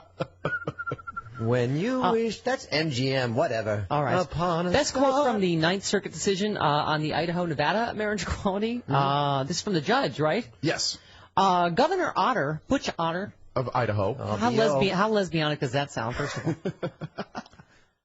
all? Governor Otter also states in conclusory fashion that allowing same-sex marriage will lead opposite-sex couples to abuse alcohol and drugs, engage in extramarital affairs, take on demanding work schedules, and participate in time-consuming hobbies. What? We seriously doubt that allowing committed same-sex couples to settle down in legally recognized marriages will drive opposite-sex couples to sex, drugs, and rock and roll. How can you defy the words of Butch Otter? What a joke.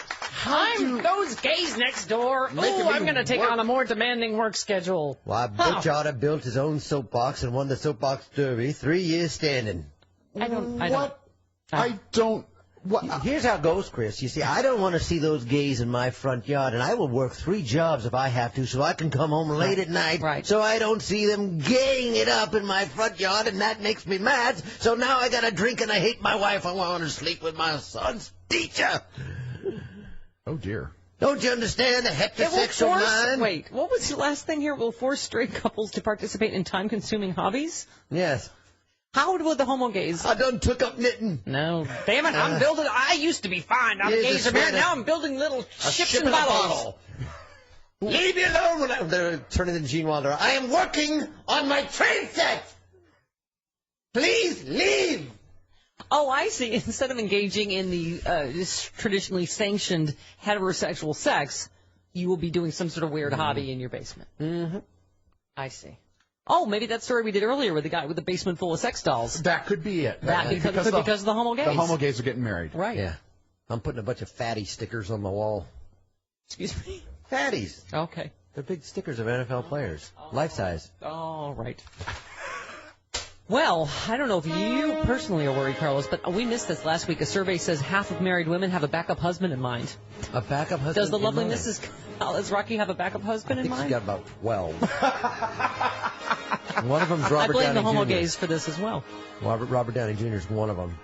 Really? Yeah. 50%. Is that on her? Yeah. That's number one. Free choices or? Yeah, that's a hall pass thing. Hall pass, yes. Yeah, that would be Robert Downey Jr. Wow. All right. Okay. Yeah, they have 50% of a fallback partner should their current marriage take a turn for the worse. They tend to be old friends with romantic intentions, ex-boyfriends, ex-husbands, colleagues, or someone from the gym. It's like a car they keep in public storage. Yeah, exactly. Undo the battery cables and hook them back up. Exactly. You know the only thing in my future? A hugging chair. I'm waiting for the hugging chair. Well, the hugging chair has been invented to cure loneliness. Yeah. Can't make a big dog big enough for Stephanie not to cuddle with. A Japanese company has invented a chair. It's called the Tranquility Chair. It has an upper half with arms that wrap around the sitter. I love you, Stephanie. Give me a hug. I'm snuggling with my chair. Did you have I'm a bad spooning day? with my chair. I can't talk now. Oh. It is selling in Japan for around $419. That's a lot. A spokesperson said the chairs are comforting for people who live alone. They can talk to them and hug them. Oh, no. Oh, you know this isn't my It's future. not your fault. It is the other person's fault. That's right. That's right. The spokesperson said they also play old Japanese music, which is nostalgic for older people. Aww. Oh, my chair will play.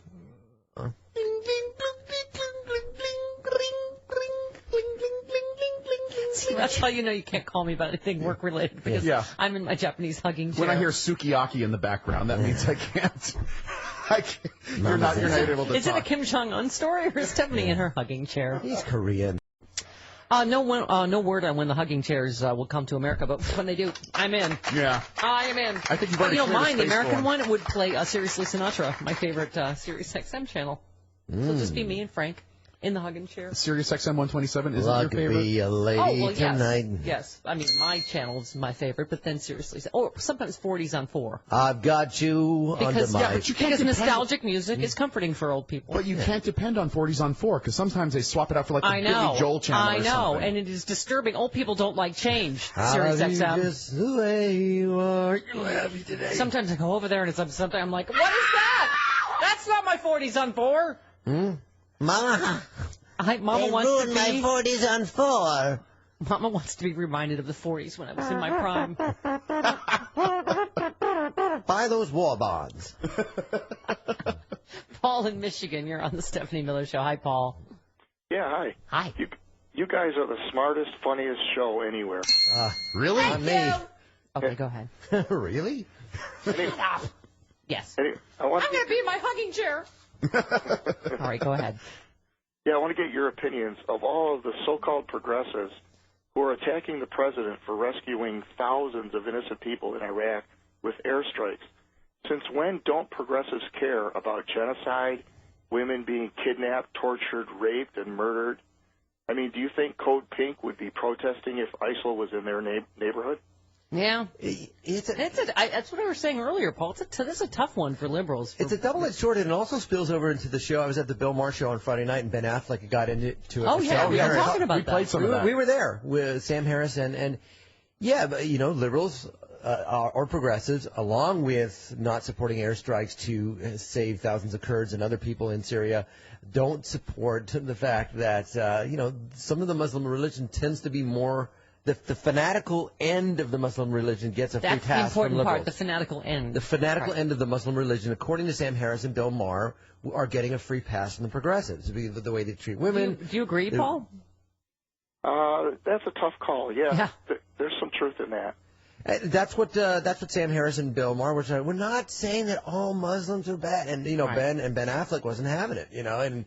Well, it is an interesting paradox. We're like, how come we're, the party here that cares about women's rights and gay rights, and but conversely, there are conservatives that don't like the Muslim religion, yet we love the oil from Saudi Arabia, and they're our friends. So. Right. We sleep. The quest for oil and for energy makes strange bedfellows, and so that means sometimes that progressives and conservatives have to be hypocritical. I was saying the irony of Saudi Arabia going beheadings. Why we're outraged? Where do we sign up to help? They're not using our blades. Yeah. All right. It's a Dollar Shave Club. 17 minutes after the hour. Yes, sir. We have a little bit of breaking news out of South Carolina. Yes, please. Gay marriages have started in the deep south of South Carolina. Yeehaw! Go Gamecocks! Get your faces up in there. They're cocking their games. Get your face up in there, Buford Pusser. The University of South Carolina are, in fact, the Gamecocks. That's right. That's why I said that.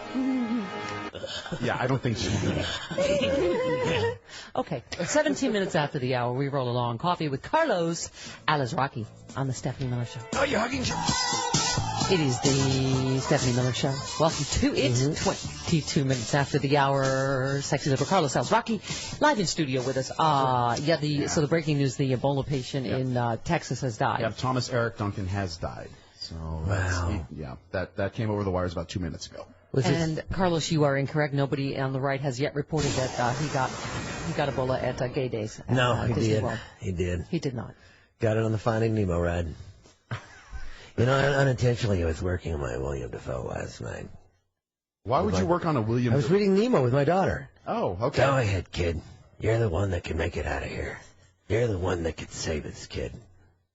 It's not bad, but it's not great. And Bag of Emmys was in that movie too. Allison Janney, that's right. Our good friend Bag of Emmys. Bag of Emmys, Allison Janney? She played the starfish in the aquarium, I believe.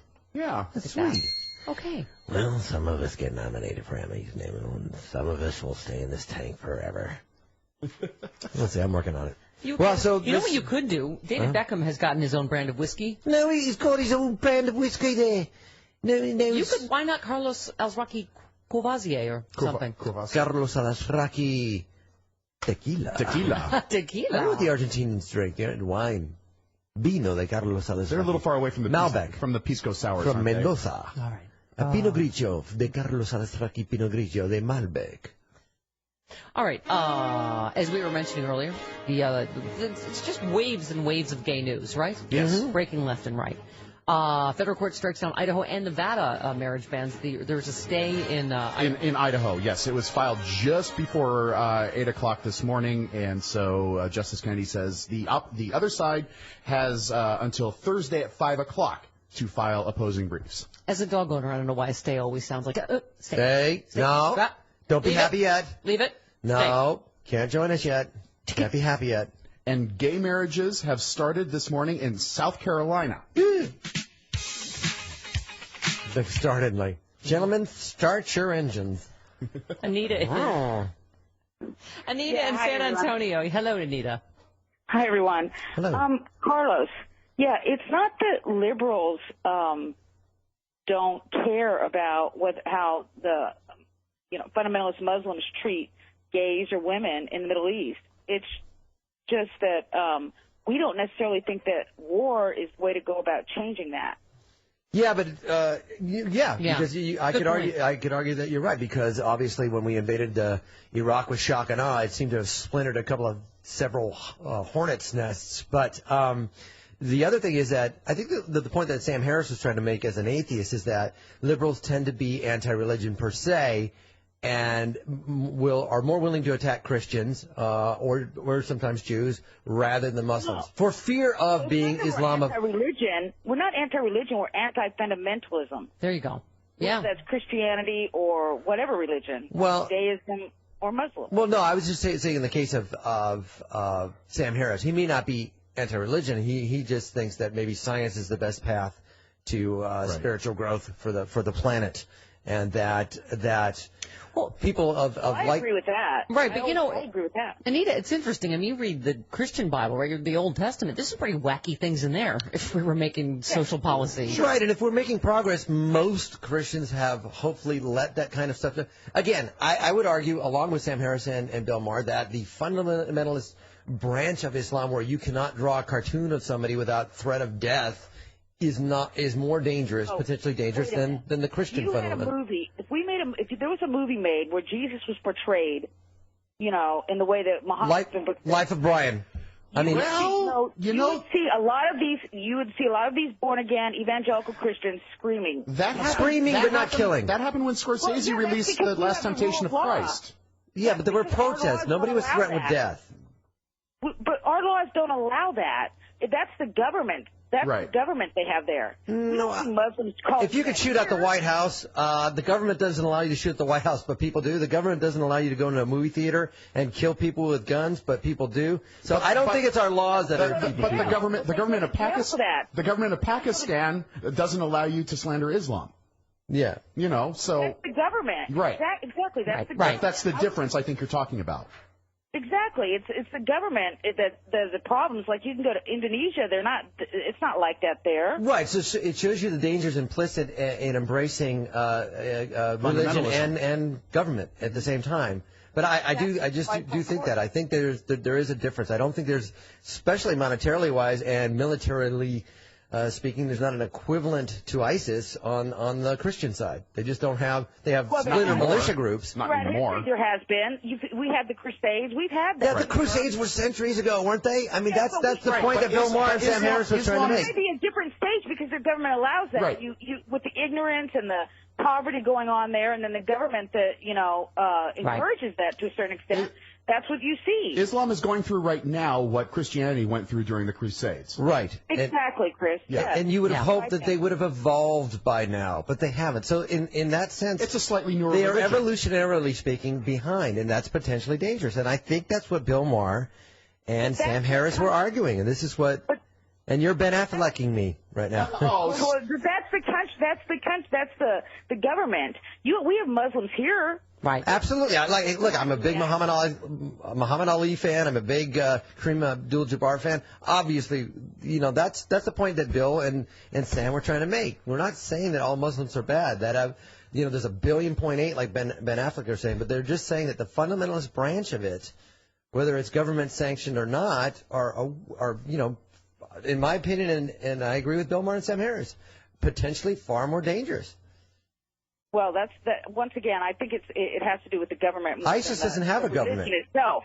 ISIS is creating its own caliphate, right? They're trying to. But they're supported by Saudi Arabia, Qatar. Yeah. They're supported by other governments. Well, right. In that sense, Joe Biden was right. Joe Biden was right about that, right? Yes, he was right. Yes, he was right. And he got in a lot of trouble for that. Well, and our Christians are supported by our government as well, our congressmen. By the way, Joe Biden was also right about gay marriage, and he was also right about Iraq. But they probably should have initially split it into three. He was a little less than diplomatic, but he was right. We ain't got no time for no stinking diplomacy. Yeah. All right. All right. So good rollicking. That was a good. That was less heated than Bill Maher and Ben Affleck. Yeah. But although you did say that she was Ben Afflecking you. Yeah. That was a good verb. That was a good use of the verb. Don't Affleck me. Affleck. 29 minutes after the hour. Right back with more Carlos on the Stephanie Miller Show. I have, though. There are too many people in every faith that simply do not want to hear that their faith ever does anything wrong and or that any other faith does anything good. Just the other day, I was at work talking about being judged for stupid things, and somehow it got into a conversation where someone actually said to me, do you mean you wouldn't be nervous to see Muslims on your flight? Until we can get past that mindset, it's all right as long as we do it. We will never, ever make progress. On that point, I can agree. There was a flight full of Hasidic men, or Hasidic Jews, 12 of them. I think it was on the Jewish airline, El Al, where they didn't want to sit next to women. And that was a so-so story. And I argued with my brother, counter to my last argument, just with this caller, that had those been Muslims, that would have been a way bigger story. Yeah. Like, these dirty Muslims that won't sit next to them, you know. It potentially was not as big of a story, in my opinion, because they were Hasidic and not Muslim. So I'm arguing against myself on some of these things. Yeah. Well, you win. Both sides of you win. I can never lose. Tony in L.A., my beloved. Hello, Tony. Hey there. Okay. I just watched the little debate, and I'm falling on the Beneflex side. Because let me say this. First of all, I think we're kind of mixing apples with oranges. Your religious beliefs, you know, should be a separation of church and state, of course, but we know that's not really true. Even here. You know, the fact that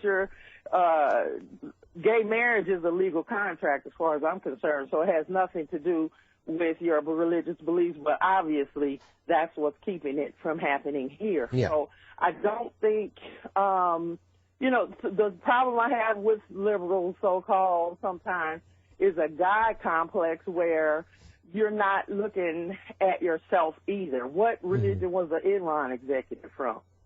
I mean, if we're going to look at being righteous and being correct as far as human beings are concerned in general, no religion pans out on that one. And I mean, to me, sometimes here is worse because at least, just like a Klansman, I know where I stand, at least in Islam, you know, you're going to have the French people or whatever, but you can't hold a whole people hostage for that.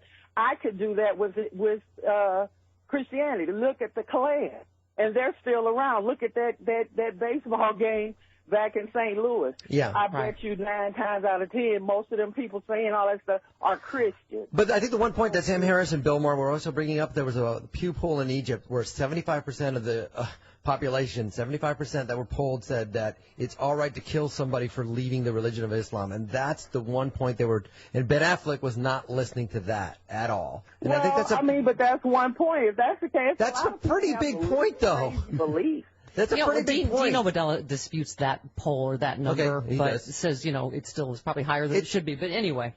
Well, you higher than it should be. That's just a damn line of statistics. So you can make that go any way you want. The bottom line, though, is looking at people have crazy beliefs in all religions, and it's how you treat people, and it's the righteousness factor. That's right. Absolutely. Well, and by the way, in labels, you know, in terms of, you know, we've been talking about race, religion this morning. Tony, here's one thing I know. I 100% love you, and I was thinking about us because you saw the Cosby Kid, right? Raven Simone told Oprah that she does not want to be labeled gay or African American, even though she's in a relationship with a woman and she's obviously African American. But it made me think of you and I, because who knows, when we start talking, I don't know where I end and where you begin. You're probably not gay, but, you know, we questioned black, white, gay, straight. Doesn't matter, does it, Tony? You're making her blush. It doesn't matter. All right, I love you, Tony. Bye. Love you too. See ya. I think all religions are Hogwarts, and I just think the fanatical part of Muslim is Slytherin. Yeah, it's the fundamentalism of every religion that gets us into trouble. But if you're religious and it gets you through, I'm happy for you. I'm very happy for you. But if you're fundamentalist and are trying to shove your religion down my throat, let's talk about what gets a Cosby Kid through you the say night. the poll numbers are higher than they should be. There's one religion that says, I think you could say, look, I'm leaving Christianity. You could say that publicly without fear of death. If there is a poll number where somebody can say that and 50% of people say you should be killed, that's different. Yeah. That's substantially different. Chris, I get that point, but, you know, we had a caller yesterday that said she lives in Texas, and the first thing anyone asks you when you move to Texas, what church you're going to go to. I mean, that's pretty much throughout the whole South. My parents got Church of High School Football? My parents got that when we moved from California to Virginia in 1980. Sure. Yeah. This was an interesting story. We didn't get to this yesterday. So this Cosby Kid, Raven Simone, She discussed her coming out on Oprah's show, Where Are They Now? Yep. And she said, by invoking an increasingly common refrain, I don't label myself. When DOMA was overturned, she was 27, I guess. Mm-hmm. She heard the news and tweeted, I can finally get married. Yay, government, so proud of you. So anyway, then, they were saying, Roper was saying that she assumed that was her coming out. So she said, that was my way of saying I'm proud of the country, but I will say that I'm in an amazing, happy relationship with my partner, a woman. And on the other side, my mother, people in my family, they've taught me to keep my personal life to myself as much as possible. So I did my best to hold the fence where I can, but I'm proud to be who I am and what I am. But it was interesting, even Gawker had an interesting... He said there's modern sensibilities of fluidity, nuance, balancing one's private and public life to deal with here. As she said what she said. She said, I don't want to be labeled gay. I want to be labeled a human who loves humans. I'm tired of being labeled I'm an American. I'm not African American. I'm an American. Jackie Robinson. Yeah. But I thought, because Gawker's mostly just funny stuff, but they wrote an interesting piece here. They said, if you care about issues of identity and visibility, this kind of label shirking is tricky. People should have the right to define themselves however they want, but at the same time, you wonder if their refusal to embrace the word gay has to do with an unfairly negative associations with the word and culture or straight up shame. Factor in the self-perception of someone who's been in the front of the camera since she was 2 years old and the experience of being bombarded by popular opinion for the past quarter of a century during her development as a human. You may have slightly more compassion for one that seemed like a garbled version of reality. You know what I mean? I get that's an interesting take on it. I think she's just trying to say, like, it's none of your business. Get a life. Leave me alone. Yeah. That's pretty eloquent in an eloquent fashion. But that's an interesting thing, because a lot of people recently, I'm trying to think who the last woman was that said that I'm not, they didn't say they're gay, just I'm with a woman right now. And hasn't Cynthia Nixon said that? Yeah, I think so. And then she took a beating from the gay community, but it is interesting, just the whole, labels, whether it's religion, race, sexuality. Yeah. Let's go to Jesse in Madison. You're on the Stephanie Miller Show. Hey, Jess. Hey, I've got an interesting historical perspective, that's kind of an analogy for the whole fundamentalist Islam. Think about the Crusades. It was roughly, 1,000 years is what it was. We were all becoming ourselves in Europe and in the Middle East and fighting each other. China had gone through 10 dynasties. Would it have been correct for China to deem that these other people were actually behind evolutionary-wise with our fundamentalism and actually come in and try to overstep their bounds? I mean, that's kind of my thing, is that do we really have the right, as much as I disagree with fundamentalism, and as much as we're much more of a global society, do we really have the right to swoop in and say, well, you guys need to get your crap together, and because we're all ahead of you, kind of thing. While, throughout time, we've literally watched our neighbors go through all this. I think we have the right to say that about all religions. It's like, stop believing in fables. That's the danger of believing in fables and mythology. Science is the answer. To me, science is the answer, and that's what Sam Harris is pleading for. I agree with that whole thought process, that it's a backwards way of thinking. But does it do us any good to almost step on the throats of the people that have these religions as far as... If you're beheading people in public, if you're beheading people, we have a right to say that's barbaric and that we are ahead of you. You have not evolved if you're beheading people like that. And you could also argue, and I'll argue for you, that you can't say that we've evolved if we just bomb people while pushing buttons from Las Vegas on a drone. That is not evolved either. But, Jesse, they would argue, we have capital punishment. Is the way we kill people more humane? When you look at some of the botched executions, is it more humane? I would agree there. I would agree. I just wonder if our nature of being heavy-handed about the whole situation is more counterproductive than productive. I think when you're talking about the evolutionary nature of societies to come into the modern day time. Don't get me wrong, it's not like our, politics of sitting down at a table ever really works itself out.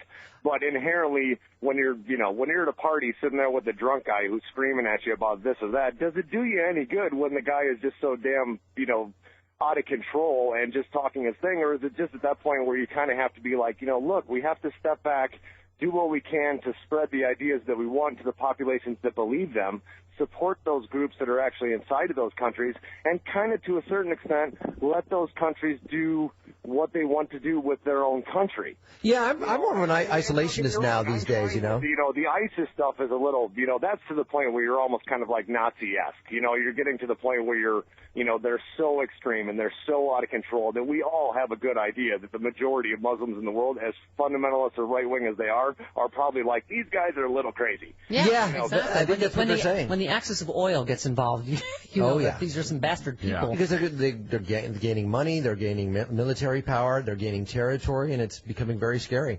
And I was talking about this with Chris, and there was one of the arguments they were having at the Bill Maher show, and I thought one of the questions they didn't ask if Netanyahu has, and he has compared Hamas with ISIS, or ISIS as he has labeled them basically one and the same. I'm wondering at a point if Israel is going to get involved in helping to try to stop the spread of ISIS, and that was just a question that I don't know. It looks like ISIS is spreading northward to Turkey and not southward and westward to Israel. Still, we could use people's help. Yeah. That's all I'm saying. Yes. Israel has an army that can help here. Yeah. I get confused with the Ebola thread that's spreading in the ISIS. They're starting to. The ISIS flag is starting to look like the Ebola thread to me. And I will. What should I? I'm not sure which thread it is. Okay, 45. No. Go ahead. We'll come back. Doesn't sound like we got time. No, you go ahead. Carlos is about to say. You do what you do. No, you want to interrupt me? You interrupt me. You're fine. Go. See what happens. Go ahead. Interrupt me. Yeah. We'll see if Stephanie has lived through the commercial break. We'll see if it's still the Stephanie Miller Show after this. Go for the El Capitan. We're back. It is the Stephanie Miller Show. Welcome to it. Carlos Alazraqui live in studio with us for Coffee with Carlos. 1-800-STEPH-12, the phone number. Oh, remember we did the Happy Hour podcast, Chris? Mm-hmm. Yes, with Carlos. Mm-hmm. Yes, the very first one, the crack. That, by the way, has had 11,000 listens because it's like crack. Yeah, go to SoundCloud.com// Stephanie Miller Show. Hilarious, filthy, inappropriate in every way. Mm-hmm. Yep. Sign up now.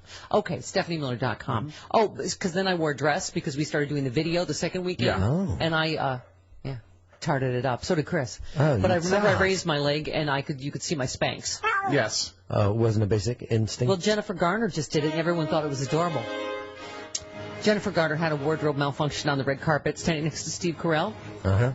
And everyone could see her Spanx. Oh. Spanx are like biking tights, right? Yeah. Oh, look, I just looked old. I just looked geriatric. Yeah. Oh, Mama needs the Spanx to keep things in place. It's your support hose. As Sandra Bullock says in The Heat, it's to keep everything where it's supposed to be. Yeah. In place there, down there. Yeah, but if you're a cop like she is, you probably need maximum movement. You can't move very well in Spanx. She was not a real cop. She was just playing a cop, for God's sakes. Anyway, Carlos. Yes. The other big Hollywood news. Ooh, the guy that played a minister on Seventh Heaven. Yeah. Stephen Collins, that guy, the actor. Yikes. TMZ obtained a sad and shocking audio featuring him discussing 3 instances of child molestation. Yeah. This is... If you heard the tape, it was kind of gross. Yeah, because he's talking to his wife, and his wife was like, "It's a 12-year-old?" Oh, this is God. one of those weird, remember the Donald Sterling thing? This is one of those weird things, though. He's heard talking to his, they're going through a nasty divorce, his wife, and to a therapist about exposing himself to underage girls. Right, one was 11 when he started, and Colin says... He said 11, 12, 13. Where were these? Sounds like it went on for a few years. Kids on the set, or... But anyway, TMZ says Collins never knew he was being taped, so it's another interesting... I just... Was there a report like there was a single gunshot from his house last night or something like that? There was, but the cops investigated and they didn't find anything. Okay. Yeah. Yikes. Wow. And his wife that he's divorcing in this is Faye Grant of the miniseries V. Oh, wow. Yeah. Yeah. Anyway. All right. Joe in Chicago, you're on the Stephanie Miller Show. Hi, Joe. Yes, hi. Hi. And, hi, I'm just, All right. Yeah, hi. Okay, go ahead. Yes, I was just going to talk about the religious issues that everybody's debating. Mm-hmm. And part of the problem seems to be that people have a really hard time understanding that not everybody is exactly the way they feel and experience the world. So people have a very hard time seeing that there might be a large block of people that do not are not evil and aren't out to burn houses down because they feel insulted. And just because I think people that kill people because of their religion are evil, don't you? I mean, people that, whether it's behead somebody or shoot an abortion provider, I think that's evil. Yeah. No, there are evil people, but I'm saying that people have a very hard time seeing that there might be a large population that don't experience the world the same way they do. Just because a person feels that they're not evil and other people that they know are evil, we tend to project that and feel that many, many other people are exactly the same. Conversely, religions across the board seem to me to have a very hard time with dealing with people that don't think the same way. So when you tell somebody you don't believe in God and they're so dedicated to the idea of there being a God, they feel like you've insulted them. Yeah. You just can't deal with the fact that you have a different perspective of life. Yeah, and again, something I think Sam Harris and atheists are trying to emphasize is that science is the bridge between people. Religion seems to be divisive. Unfortunately, yeah, remember the olden days when you were like, don't talk about politics or religion, it's not But you know what, though? To the religious, science is divisive. Facts are divisive. It's all based on perspective. You can blend. There are Methodist and Episcopal priests that I grew up knowing that believe in both. But in the case of how the Muslims tend to be portrayed only in that light through the media. For example, in the Middle East conflict, it's not just Zionists against Hamas. There are moderate Jews and there are moderate Palestinians that never seem to get the media treatment.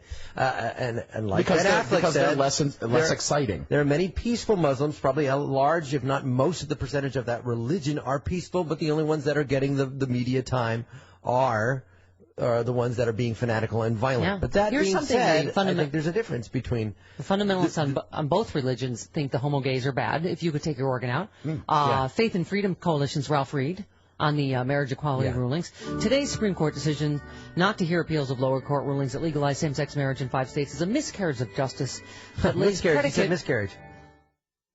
Lays predicate for Roe versus Wade on the decision on marriage that will impose same-sex marriage on the entire country by judicial fiat. It'll impose it. American Family Association's Brian Fisher said some people are calling yesterday's Supreme Court decision, which will eventually impose sodomy-based marriage on the entire country. Sodomy-based. To the Roe v. Wade of gay marriage. It's far worse than that. The nearest parallel we find to what happened yesterday is the court's 1857 decision legitimizing the institution of slavery. Oh, no, he didn't go there. Yes, he did. In the Dred Scott case, the Supreme Court put its stamp of approval on a pernicious, degrading, decivilizing institution and gave it the patina of constitutional authority. He compared it to slavery. Dred Scott? Yeah. Gay people love each other getting married. Freedom same as slavery. To marry another human's their freedom of choice to do that is equal with taking away somebody's freedom. Correct. I've got to figure out how he did that. That's that new Common Core math. That communist. Your wife better make you a new to-do list because they just imposed sodomy-based marriage on the entire... She's got a backup husband and plan, and he's sodomy-based. Monty in Washington, you're on the Stephanie Miller Show. Hi, Monty. Hello, Steph. Hello. Hey. Yeah, I've lived overseas among Muslims, and what I just concur with what everyone's saying. There's a lot of people out there, Muslim people, that are really nice, cool people. And you know what? I think a lot of them probably do have some of those very conservative beliefs, but whether they act on them, I was very grateful that most of them didn't. I ran into a few people that, said things, that were could be considered as threatening, but by and large, I never feared my life or anything. And while well, thank God, the majority of people don't. I think people should go back and look at Religiosity by Bill Maher. It's a great movie. It just tells you the folly of believing in myths and fables. It's fine if you want to, but it can poison you and Carlos divide Sells you. Rocky. Follow him on Twitter. At Carlos Sells Rocky Twitter. See you tomorrow. Go on the Giants.